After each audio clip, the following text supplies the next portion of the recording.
Good morning, SMJVians. This is SBO's session number 6, and today we are having with us our ex-MJVian, Mr. Adesh Goti, who would like to give presentation on subsidies and eligibility for all, because every business, government has given every business subsidy option, and even we are not knowing what it is. So let's hear from Adesh what is there in the subsidy section for us and how can we benefit on various terms on government subsidies. So I would like Adesh to say, present the entire thing on subsidy, and maybe definitely after the session, if you want to do one-to-one with Adesh, he will be happily assist you on all these fronts. Thank you. Good morning everyone, and thank you SBO for calling me on this platform to discuss and nurture you about subsidy and subsidy schemes and their benefits and why government give the subsidy to all of you. So before starting anything, I'll give you my short introduction. So my name is Adesh Goti. I am into consulting of all the central and state government subsidy schemes which are applicable for manufacturing industries or any businesses. So since 2013 I am into the consulting field, and in last 11 years I have consulted almost 750 clients, and we serve pan India. So this is my short introduction. And before starting regarding subsidy, I have some questions, like if subsidy अगर बोला तो क्या क्या आता है आप लोगों के माइंड में? I need to understand that first. So anyone can tell me. हमारे लिए नहीं है. अच्छा, हमारे लिए नहीं है. Very good. सब्सिडी वर्ड सुना ना तो थोड़ा लेंदी लगता है कि एग्जैक्टली सब्सिडी क्या है, मतलब कंफ्यूजन बहुत है. कंफ्यूजन बहुत है. Is subsidy we can avail? That is the biggest question for us. अच्छा, मतलब subsidy meant for us. Okay, okay. Anyone else? Lengthy procedure. Lengthy procedure. Okay, so summarize कि किसी को fear है सब्सिडी मिलती भी है कि नहीं मिलती, किसी को एलिजिबिलिटी का टेंशन है, किसी को डॉक्यूमेंटेशन प्रोसीजर का टेंशन है, कोई किसी को पहले से ही लगता है कि ये हमारे लिए है ही नहीं. सो ये जो सारे सब्सिडी को लेके ये जो मिथ्स है, this are all blind spots हम लोग बोलते हैं हमारे लैंग्वेज में, कि ऐसा कुछ भी नहीं है. गवर्नमेंट एक ऐसा प्लेटफॉर्म है that is open for all. Problem ये है कि हम लोग गवर्नमेंट के पास जा नहीं रहे. प्रॉब्लम ये है कि हम लोगों को गवर्नमेंट के साथ टाइम स्पेंड नहीं करना है. प्रॉब्लम ये है कि हम लोगों को गवर्नमेंट का ऑब्जेक्टिव समझना नहीं है. प्रॉब्लम ये है कि हम लोग को कुछ स्कीम समझना नहीं है. तो ऐसे एन नंबर ऑफ प्रॉब्लम्स है जो कि हम लोग एड्रेस ही नहीं कर रहे सब्सिडी को लेके. इसीलिए हम लोगों को वो फियर है या वो डर है कि सब्सिडी मिलती भी है कि नहीं मिलती है, कि वो एलिजिबल है कि नहीं है. सो बेसिकली एक सब्सिडी स्कीम को पॉइंट ऑफ व्यू देखने का मैं अगर आपको एक नजरिया बताऊं, तो कोई भी अगर बिजनेस स्टार्ट करता है तो कुछ गवर्नमेंट के पैरामीटर्स है जो गवर्नमेंट हर एक स्कीम में कॉमन रहते हैं. तो मैं वो पैरामीटर्स आप लोगों को बता देता हूँ. तो सबसे पहले कोई भी सब्सिडी स्कीम अगर आप देखोगे ना, सो एन नंबर ऑफ स्कीम्स आप खुल के देख लो, हर एक स्कीम का एक स्पेसिफिक ऑब्जेक्टिव रहता है कि वो स्कीम का ऑब्जेक्टिव क्या रहता है. गवर्नमेंट वो स्कीम चलाने के पीछे ऑब्जेक्टिव क्या है. जैसे अभी लाड़की बहन योजना है, तो भाई वुमेन को एम्पावरमेंट करने के लिए गवर्नमेंट ने वो 1500 या जो भी है वो मंथली दे रही है. सिमिलरली अगर आप PMEGP prime minister employment generation programme है, तो जो भी सुशिक्षित बेरोजगार है उनके लिए गवर्नमेंट बोलती है कि आप बिजनेस में आओ, आप एंटरप्रेन्योर बनो, तो हम लोग आपको सब्सिडी देंगे. तो गवर्नमेंट का ऑब्जेक्टिव है हर एक स्कीम को लेके. तो सबसे पहले हम लोगों को कोई भी स्कीम में अगर जाना है तो उसका ऑब्जेक्टिव समझना बहुत जरूरी है कि गवर्नमेंट ये स्कीम से क्या बदलाव लाना चाहती है, या क्या ट्रेंड लाना चाहती है, या क्या एम्पावरमेंट लाना चाहती है, या क्या इकोनॉमिक बेनिफिट लाना चाहती है. ये हम लोगों को समझना बहुत ज़रूरी है. दूसरी चीज़ है कि कोई भी स्कीम है ना, उसके एडवांटेजेस, उसके बेनिफिट्स मैक्सिमाइज कैसे हो, उसके लिए उसके पैरामीटर सेट होते हैं. तो कुछ स्कीम्स अगर आप देखोगे ना, तो some schemes are location specific. मतलब गवर्नमेंट चाहती है कि जहाँ पे इंडस्ट्रीज नहीं है वहाँ पे अगर तुम जाके बिजनेस करते हो, मैन्युफैक्चरिंग करते हो, तो गवर्नमेंट वहाँ पे तुमको बेनिफिट ज़्यादा देती है. तो कोई भी कुछ स्कीम्स ऐसी है स्टेट गवर्नमेंट्स की जहाँ पे जोनिंग करती है कि लेस इंडस्ट्रियल डेवलप्ड एरिया, मोर इंडस्ट्रियल डेवलप्ड एरिया. तो जो ज़्यादा डेवलप्ड इंडस्ट्रियल एरिया है वहाँ पे कम सब्सिडी है, जहाँ पे लेस इंडस्ट्रियल डेवलप्ड एरिया है वहाँ पे सब्सिडीज ज़्यादा है. तो लोकेशन स्पेसिफिक स्कीम्स होती है. कुछ कास्ट स्पेसिफिक स्कीम होती है, मतलब आप कोई भी स्कीम देखोगे ना, SC ST कैटेगरी को गवर्नमेंट ने सब्सिडाइज किया है क्योंकि उनको एम्पावर उनको भी करना है। कुछ जेंडर स्पेसिफिक स्कीम भी होती है, जैसे हर एक स्कीम में फीमेल को अवधान ज्यादा दिया। अगर कोई स्कीम में 15% जनरल सभी को है तो हमेशा 10% ज्यादा वुमेन सेंट्रिक अप्रोच गवर्नमेंट रखती है, क्योंकि वुमेन को भी बिजनेस में लाना उतना ही जरूरी है अभी। तो कुछ स्कीम जो होती है वो जेंडर स्पेसिफिक होती है, कुछ स्कीम जो होती है वो एक्टिविटी स्पेसिफिक होती है। मतलब फॉर एग्जांपल टेक्सटाइल है, टेक्सटाइल की कुछ स्कीम होती है मिनिस्ट्री ऑफ टेक्सटाइल की, तो एक्टिविटी और मैन्युफैक्चरिंग को लेके भी गवर्नमेंट की स्कीम्स होती है। कोई फूड में काम कर रहा है तो फूड प्रोसेसिंग रिलेटेड स्कीम होती है।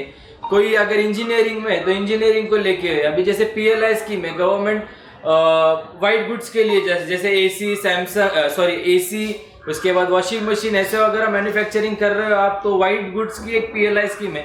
सो मैन्युफैक्चरिंग एक्टिविटी या बिजनेस एक्टिविटी रिलेटेड भी स्कीम्स चेंज होती है। 5th पैरामीटर इज आपका फंडिंग पैटर्न क्या है स्कीम में।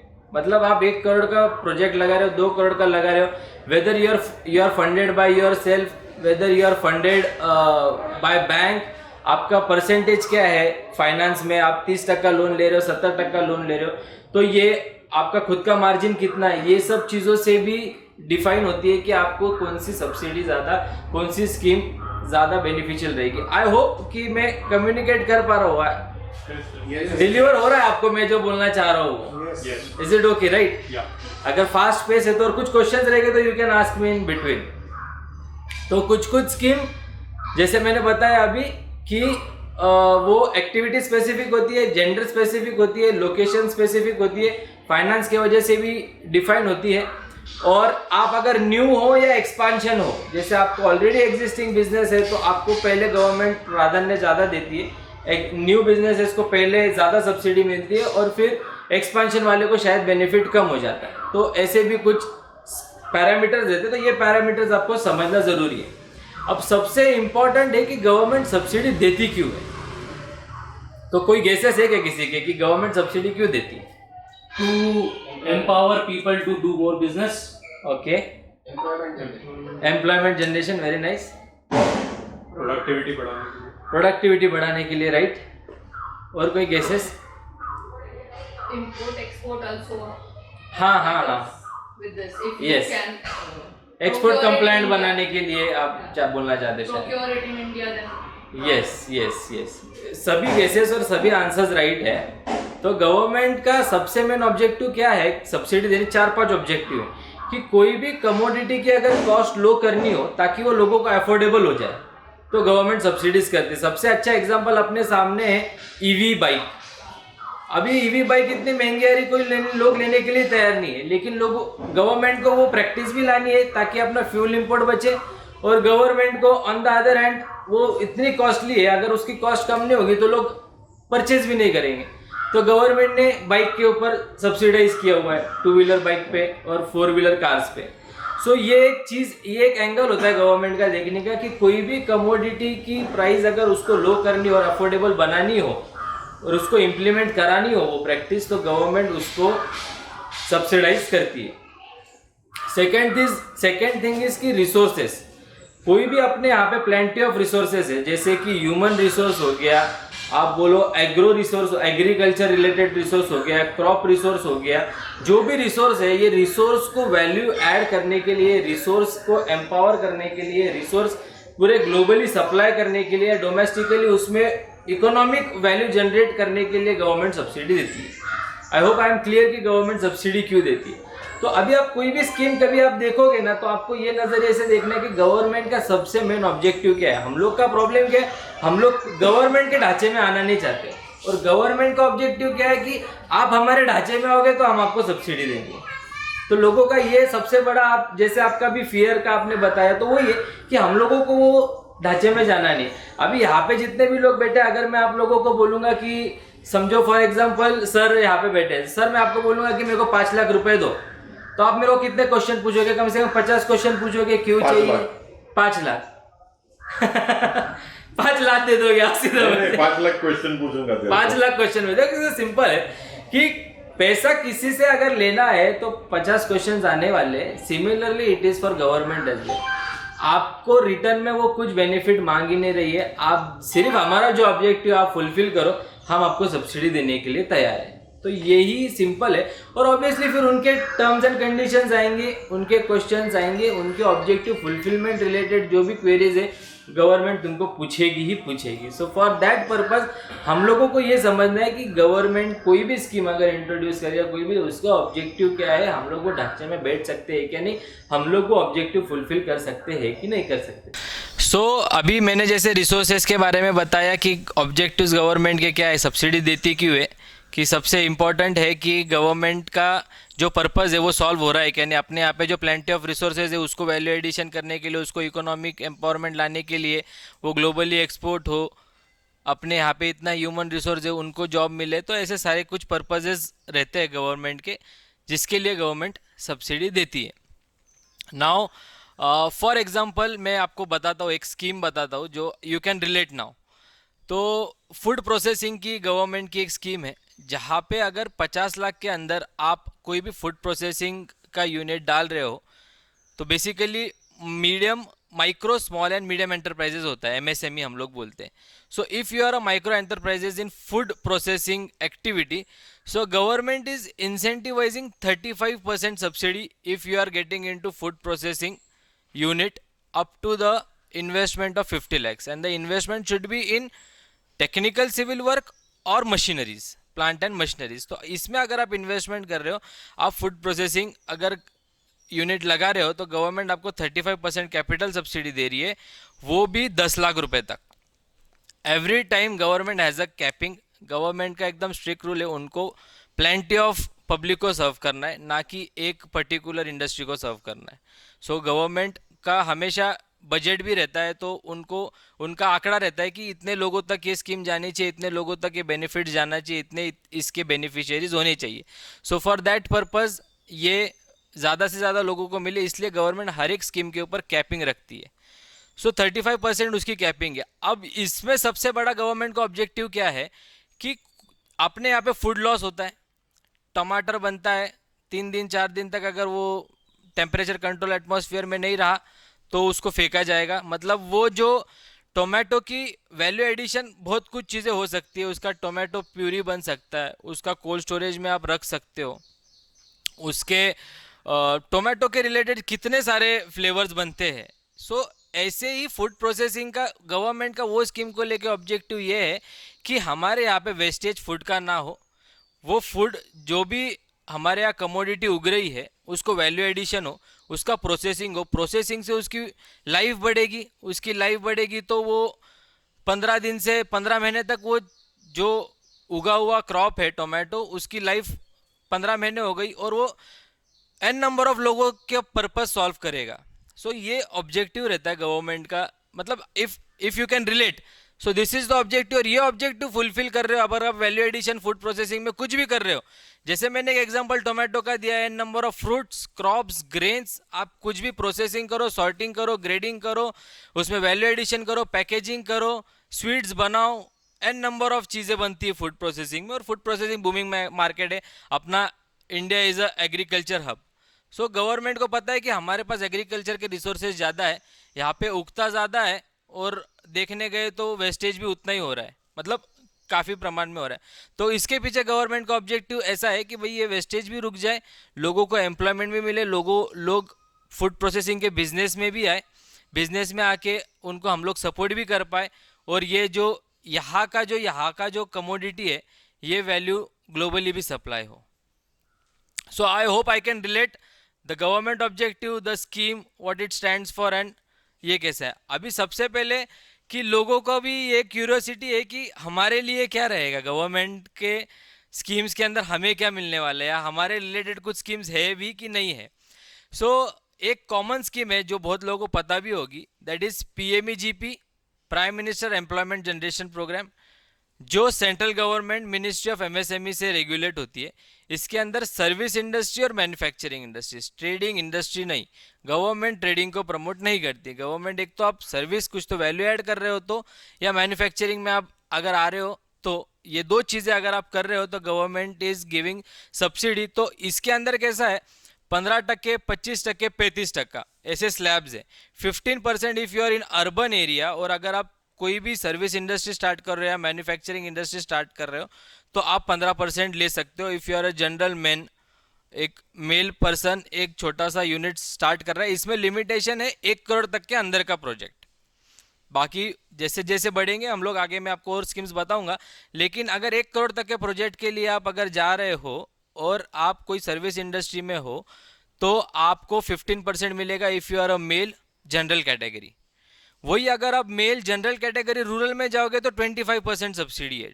जो भी आप इन्वेस्टमेंट कर रहे हो उसका 25% सब्सिडी है। सिमिलरली अगर आप वुमेन हो, रूरल में हो, तो आपको 35% है। अगर आप women rural SC ST category हो तो आपको 35% है। सो गवर्नमेंट ऐसा कैटेगराइज करती है। गवर्नमेंट का ऑब्जेक्टिव रहता है कि नहीं, हमको रूरल डेवलपमेंट करना है तो रूरल में ज़्यादा देंगे, हमको वुमेन को एम्पावर करना है तो वुमेन को ज़्यादा देंगे, हम लोग को SC ST को आगे लाना है तो हम लोग उनको सब्सिडाइज करेंगे। सो this is how the PMEGP scheme works. ये पैन इंडिया एप्लीकेबल है। इसके अंदर सबसे इंपॉर्टेंट पार्ट है कि टर्म लोन लेना ज़रूरी है। गवर्नमेंट का एकदम सिंपल फंडा है। अगर आप लोन लेके बिजनेस कर रहे हो तो हमारे हिसाब से आप नीडी हो, और हमारा तो क्या, जैन कम्युनिटी को तो लोन देने वाले लोग हैं, हम लेने वाले लोग है ही नहीं। तो हम लोगों का एलिजिबिलिटी जो है वहीं पे ख़त्म हो जाता है, कम हो जाता है। So for that purpose government का एकदम सिंपल है, अगर आप लोन लेके बिजनेस चालू कर रहे हो तो हमारे हिसाब से आप नीडी हो, और अगर आप नीडी हो तो we are ready to support you. So for वो हिसाब से गवर्नमेंट ने ये स्कीम क्रेडिट लिंक्ड रखी है, which is linked with your term loan. जो आप बिजनेस के लिए लोन ले रहे हो उसको अगर लिंक करके आपको गवर्नमेंट सब्सिडाइज करते हैं। आपकी जो भी कैटेगरी आ रही 15, 25, 35, इसका प्रोसीजर भी बता देता हूँ मैं आपको। पहले ऑनलाइन एप्लीकेशन होता है, आपका प्रोजेक्ट रिपोर्ट सबमिट होता है कि ये प्रोजेक्ट में आप करने क्या वाले हो, पैसे का करने क्या वाले हो। हम लोगों का ऑब्जेक्टिव ही क्लियर नहीं होता है, हम लोग को प्रोजेक्ट बस करना है करना है करना है, सब्सिडी लेना है लेना है लेना है। लेकिन फॉर दैट पर्पज़ कि हम लोगों को भी गवर्नमेंट को पूरा प्रेजेंट करना पड़ेगा कि why are we getting into this project, what changes we are going to bring by doing this project, हम लोग का इन्वेस्टमेंट कितना होने वाला है, हम लोग लोन कितना लेने वाले हैं, हमारा लोकेशन क्या है। आपके पर्सनल डॉक्यूमेंट्स भी उसके अंदर लगते हैं, जैसे कि आपका डिग्री हो या वॉट एवर आपका एजुकेशन रिलेटेड कुछ है, तो वो सारी चीज़ें रखती है। इसके अंदर आपको बैंक भी देने पड़ती है, जो बैंक से आप लोन लेने वाले हो वो प्रपोज 2 बैंकों के नाम आपको देने पड़ते हैं। सो ये प्रोसीजरल पार्ट आपको ऑनलाइन एप्लीकेशन सबमिट करना पड़ता है। PMEGP.gov.in डालोगे तो आपको वेबसाइट मिल जाएगी, you can easily fill that form. आपको yes please, PMEGP.gov.in, this is sponsored by ministry of MSME। तो इसको 2 एजेंसीज रेगुलेट करती है, खादी ग्राम उद्योग है और एक DIC है। DIC डिस्ट्रिक्ट इंडस्ट्री सेंटर, जो हर एक जिले में अवेलेबल है। तो no, this is for service as well as manufacturing industries, ये दोनों के लिए है। सो होम बेस्ड बिजनेस भी अगर आप करते हो तो you can get into this scheme. This is the best scheme I can suggest. बस एक ही आपको ध्यान रखना है कि आपको लोन लेके ही ये काम अगर आप करते हो। Yes please. हाँ, अभी मैं ये प्रोसीजर ही बता रहा हूँ आपको। तो सबसे पहले आपको ऑनलाइन एप्लीकेशन फॉर्म भरना है, उसका आपको गाइडेंस चाहिए तो you can any time contact me. आपको ऑनलाइन एप्लीकेशन फॉर्म करना है, जो भी रिक्वायर्ड डॉक्यूमेंट्स एकदम सिंपल डॉक्यूमेंट्स है, उसमें कुछ ज़्यादा डॉक्यूमेंट्स नहीं, वो डॉक्यूमेंट्स देने आपको। आपका फॉर्म का नाम है, आपका एजुकेशन का डिटेल्स है, आप मेल हो, SC हो, ST, जो भी चीज़ है वो सारी उसको फॉर्म आपको भरना है, डॉक्यूमेंट्स अपलोड करना, आपका प्रपोज लोकेशन उसके अंदर बताना, और आपको 2 बैंकर आपके देने कि आप कौन से बैंकिंग में प्रपोज कर रहे हो लोन, या कौन से बैंक से आप ये लोन करोगे। ये सबमिट करने के बाद गवर्नमेंट का हर महीने, 1 महीने में, 2 महीने में कमिटी बैठता है ये प्रपोजल्स को लेके। कोई अकेला आदमी इसको सैंक्शन नहीं करता है, मेरिट्स देखने पड़ते, कमेटी के मेंबर होते, कोई टेक्नोलॉजी का मेंबर होता है, कोई प्रोजेक्ट्स इंटेलिजेंट आदमी रहता है गवर्नमेंट में, कोई मेन ऑफिसर रहता है जो फाइनली अप्रूवल देगा, कोई स्क्रूटिनी करने वाले स्क्रूटिनी सेल होती है। सो ये कमेटी पूरी बैठती है, ये कमेटी पूरी बैठने के बाद डिसीजन लेती है। सो हर 1 महीने में, 1.5 महीने में, 2 महीने में वो कमेटी जितने ही प्रपोजल्स आए हैं वो प्रपोजल्स रिव्यू करती है, और जो भी उनको मेरिटेबल लगता है उसको वो अप्रूव करती है। वो अप्रूव होने के बाद वो अप्रूवल लेटर आपको भी आता है और बैंकों में भी जाता है।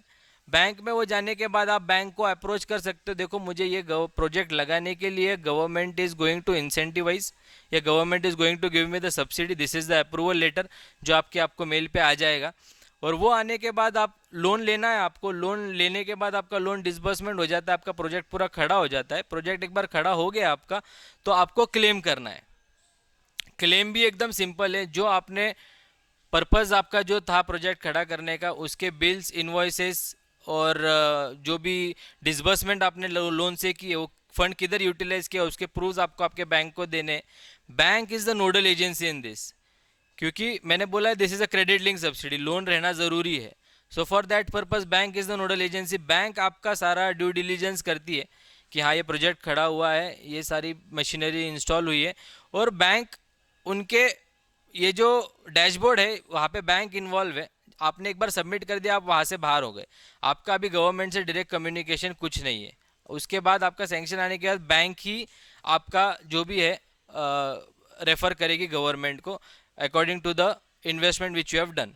सो वो एक बार होने के बाद बैंक आपका प्रपोजल उनके डैशबोर्ड से जो भी उनका रिक्वायर्ड चीज़ें, जैसे हाँ भाई मशीन इंस्टॉल हो गई है, वो इन्फॉर्म कर देंगे, हाँ we have done the inspection, वो वहाँ पे अपडेट कर देंगे, और वो फिर गवर्नमेंट को जाता है। Again government has one committee जो रेगुलरली बैठेगी उस चीज़ के ऊपर, हाँ ये 4 प्रपोजल इंस्टॉल हो गए या ये 4 प्रपोजल खड़े हो गए हैं, अभी इनका सब्सिडी इतना इतना अमाउंट बन रहा है। सो एट दैट टाइम आप जो पहले सबमिट करते हो उसमें अगर कुछ वेरिएशन है तो वो जो भी वेरिएशन है गवर्नमेंट एक्सेप्ट्स दैट। और आपका जो भी प्रोजेक्ट रिपोर्ट के वक्त आपने अगर बताया मेरा 25-30 लाख का अगर प्रोजेक्ट आपने बताया है और उसके अंदर आप 15% के लिए एलिजिबल हो, लेकिन जब प्रोजेक्ट खड़ा हुआ वो आपका 20 लाख में ही खड़ा हो गया और आपका 15% वो हिसाब से जो भी बनेगा फिर वो फाइनल क्लेम होगा, और वो फाइनल क्लेम बैंक फॉरवर्ड करती है गवर्नमेंट को, और गवर्नमेंट उसको फिर रिव्यू करके चेक करके आपको डिसबर्समेंट करता है। सो ये प्रोसीजर को 6 महीना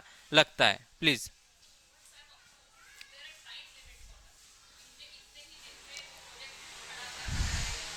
नहीं, सैंक्शन होने के बाद there is no time limit. Government का एक बार आपको सैंक्शन मिल गया ना, so there is no time limit, लेकिन आपको वो फाइनेंशियल ईयर में वो ख़त्म करना पड़ता है।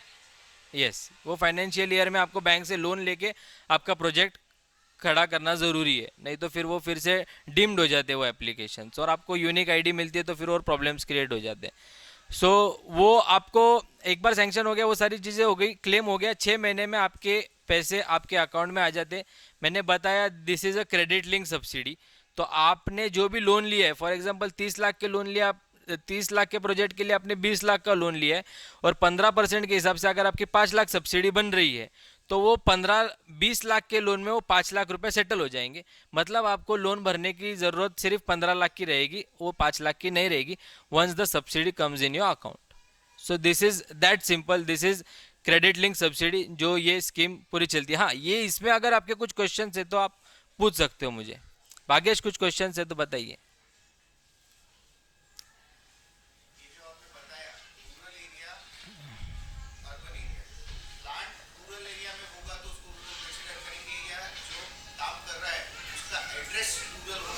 नहीं, सबसे मैंने लोकेशन एक्टिविटी, आप एम्प्लॉयमेंट जनरेशन का कर रहे हो, आप प्रोजेक्ट कहाँ खड़ा कर रहे हो, वो लोकेशन रूरल में होना ज़रूरी है, रजिस्टर होना ज़रूरी नहीं, वो एक्टिविटी वहाँ पे चलनी चाहिए।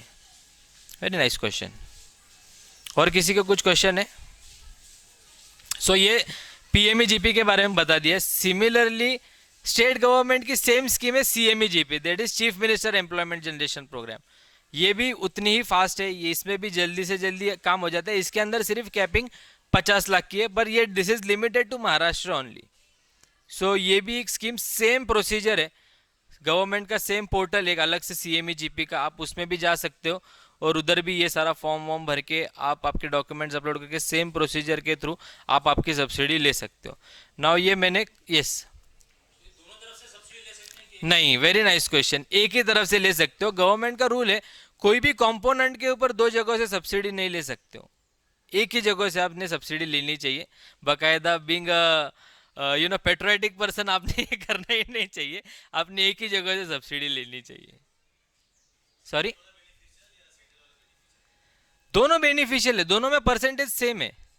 हाँ, रूरल में ज़्यादा, SC ST को ज़्यादा, वुमेन को ज़्यादा। स्कीम पूरा डुप्लीकेशन है, वो सेंट्रल गवर्नमेंट का स्टेट गवर्नमेंट ने इम्प्लीमेंट करने के लिए वो स्टेट गवर्नमेंट ऑपरेट करती है। Yes yes yes. No 100% owner.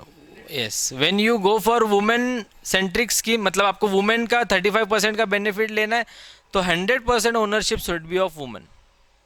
Yes, and this is more of the beneficial for individual entrepreneur. जो फर्स्ट टाइम एंटरप्रेन्योरशिप में जा रहा है उसके लिए सबसे अच्छी और बढ़िया स्कीम है, और इसका ज़्यादा से ज़्यादा लोगों ने फ़ायदा लेना चाहिए।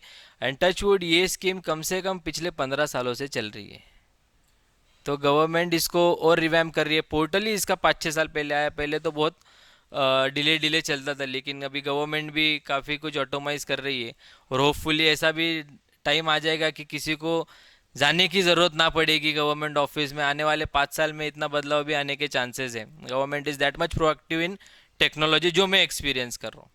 अच्छा, और कुछ आपके क्वेश्चंस है क्या ये अभी तक का जो भी सेशन हुआ? बोरिंग तो नहीं लग रहा आप लोगों को? वैल्यू ऐड कर रहा हूँ ना मैं।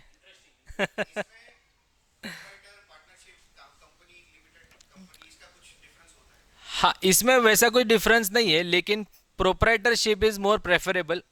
Partnership can also be eligible, private limited can also be eligible. That is no, that is issue नहीं है कुछ इतना। ये सारी कॉन्स्टिट्यूशन उसके अंदर एलिजिबल हो जाती है, कोई प्रॉब्लम नहीं। But more of the it is individual से अगर आप बेनिफिट लोगे तो जल्दी से जल्दी आपका प्रोसेसिंग हो जाता है। हाँ हाँ, मतलब मेरे को, हाँ तो वही है। अभी क्या है, सर्विस इंडस्ट्री में आपका कुछ एसेट इन्वेस्टमेंट नहीं होता है, तो अभी आप 2-4 पीसी के लिए लोन ले रहे हो तो आप उसकी स्कीम में बैठोगे, अगर आप नहीं ले रहे हो तो नहीं बैठोगे। हाँ, तो ये ऑपरेशनल हो गया। मैं ये ऑपरेशनल के लिए कुछ नहीं है। हाँ, कुछ तो कैसा है कि एसेट जनरेट होनी चाहिए, एम्प्लॉयमेंट जनरेट होनी चाहिए, वहाँ तक का। ऑपरेशनल बेनिफिट्स की अलग स्कीम्स है, वो फिर जब आपका प्रोजेक्ट की इन्वेस्टमेंट 1 करोड़ से ज़्यादा हो जाती है, 2 करोड़ से ज़्यादा हो जाती है, फिर वो वैसे भी बड़े बड़े स्कीम्स है जो इंसेंटिव फॉर्म में सब्सिडी मिलती है, तो वो भी स्कीम्स में आप जा सकते हैं। नहीं, सीसी पे नहीं मिलती है, टर्म लोन पे ही मिलती है। क्योंकि कैसा है, गवर्नमेंट का आपका यूनिट चल रहा है क्या नहीं चल रहा है, वो सेंट्रल गवर्नमेंट दिल्ली में बैठी है, उसको इंस्पेक्ट करने के लिए एक ही चीज़ है, that is your term loan. आपने टर्म लोन आपका अगर डिले भी कर दिया, आप एनपीए भी हो गए, तो government has the right to recall the subsidy which they have given to you. So आपको ये भी ध्यान रखना है कि गवर्नमेंट का ऑब्जेक्टिव है कि वो बिजनेस भी 5 साल चले, वो टर्म लोन भी 5 साल चले, वो टर्म लोन एनपीए भी ना हो, तो आप सेफ हो ये सारे सब्सिडी के गेम में, नहीं तो यू आर आउट। यस,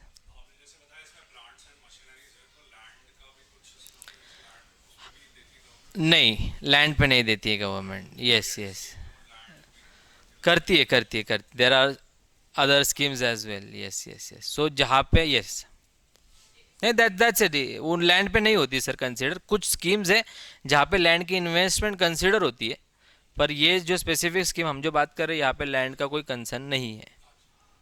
ये बिकॉज कैसा गवर्नमेंट का है ना, directly related to the productivity है। कल को वो लैंड लेके, वो उसमें प्रोडक्टिविटी क्या है लैंड लेके? हाँ, लेकिन आपका मैन्युफैक्चरिंग निकलने वाला किस चीज़ से? मशीन से। तो आप तो लेके आ जाओगे 5 करोड़ की ज़मीन, तो लोग तो ज़मीन ही लेते हुए रहेंगे स्कीम से, तो वो अब नहीं, लैंड तो वही है कि अलग है, फिर उसके लिए कुछ अलग। अगर आप लार्ज स्केल में, मीडियम स्केल में जा रहे हो, 2-5 करोड़ के ऊपर इन्वेस्टमेंट करो, तो उसके लिए अलग, वो मैं बताऊंगा आगे आपको।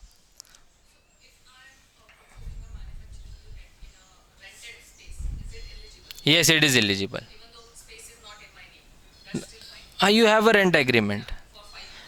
ये स्कीम में इतना सिंपल फंडा है ना, अगर बैंक आपको लोन देने के लिए रेडी है इरिस्पेक्टिव ऑफ एनीथिंग, तो government doesn't have any problem in giving you the subsidy. इसमें अभी बैंक आपको क्वेश्चन पूछेगी, आपका रेंट है क्या, आपका ये है क्या, बस आपको बैंक के क्वेश्चन रिजॉल्व करने हैं। इसीलिए गवर्नमेंट ने बैंक को इन्वॉल्व किया है ये सारी चीज़ों में। Yes yes yes yes yes yes, नए बिजनेस के लिए ज़्यादा इजी जाता है। एग्जिस्टिंग के लिए नहीं इजी क्यों नहीं जाता है, क्योंकि आप एक वेल इस्टेब्लिश हो जाते हो एक टाइम के बाद। फिर गवर्नमेंट का ये स्कीम को स्पेसिफिक ऑब्जेक्टिव कि एंटरप्राइज और एम्प्लॉयमेंट जनरेशन करना है, मतलब जो सुशिक्षित बेरोजगार है उनको ये स्कीम ज़्यादा उनको प्रमोट करनी है। हाँ, लेकिन वही एंटिटी अगर फिर से अगर एक्सपेंशन में जाती है, मतलब अगर मैंने पीएमईजीपी स्कीम में एप्लीकेशन किया 30 लाख के प्रोजेक्ट के अंदर और मैं आगे चल के 3 साल बाद फिर से अगर एक्सपेंशन करता हूँ तो I am again eligible for this scheme. But इसका कैपिंग है कि मैं 1 करोड़ तक के आगे नहीं जा सकता हूँ। प्रोजेक्ट कॉस्ट मेरा 1 करोड़ तक की कैपिंग है मेरा उसके अंदर। हाँ, अभी कैसा है कि लोन की स्कीम्स और अलग है, जैसे collateral free schemes, collateral free loan की अलग अलग स्कीम्स है, जैसे कि सीजीटी एमएससी हो गई। तो यहाँ पे गवर्नमेंट ने बैंकों को बोला हुआ है कि आप कोलेट्रल फ्री लोन दीजिए, लेकिन बैंक ड्यू डिलीजेंस करने के सिवा जब तक वो सेटिस्फाइड नहीं है वो करती नहीं है। मुद्रा लोन है 10 लाख के अंदर कोलेट्रल फ्री आप ले सकते हो, लेकिन अगेन आपकी कैपेबिलिटी, आपका पोटेंशियल, आपका सिबिल और आपकी बाकी सारी चीज़ें जो बैंकों को लगती है, जब तक वो सेटिस्फाइड नहीं है तब तक वो देती नहीं। जैसे आप इन्वेस्टर के पास जाते हो, जैसे वो उसको सिक्योरिटी चाहिए उसकी इन्वेस्टमेंट की, वैसे बैंक का भी पर्पज़ है, उसको जो आपके लिए वो प्रोजेक्ट के लिए पैसे दे रहा है उसको अगर लगा कि ये प्रोजेक्ट एक्सेल होने वाला है, इसका 3-6 महीने में ही ये अपना सब स्ट्रीमलाइन कर देगा, तो वो शायद आपसे कोलेट्रल भी ना ले, और आपका बैंकों के साथ रेपो अच्छा है तो आपको कोलेट्रल देने की भी ज़रूरत नहीं है। लेकिन क्या हो जाता है, नए केसेस में गवर्नमेंट बैंक भी थोड़ी हेजिटेट करती है लोन देने में। सो अगर आप कुछ उनको सिक्योरिटी दे दो तो जल्दी से जल्दी चीज़ें इम्प्लीमेंट होती है।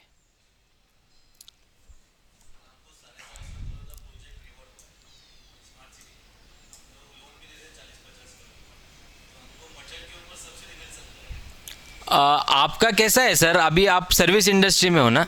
हाँ, अभी आप लार्ज प्लेयर में आ गए। तो लार्ज प्लेयर में कैसा है कि अगर आप मैन्युफैक्चरिंग में जा रहे हो ना तो गवर्नमेंट इंसेंटिवाइज करती है।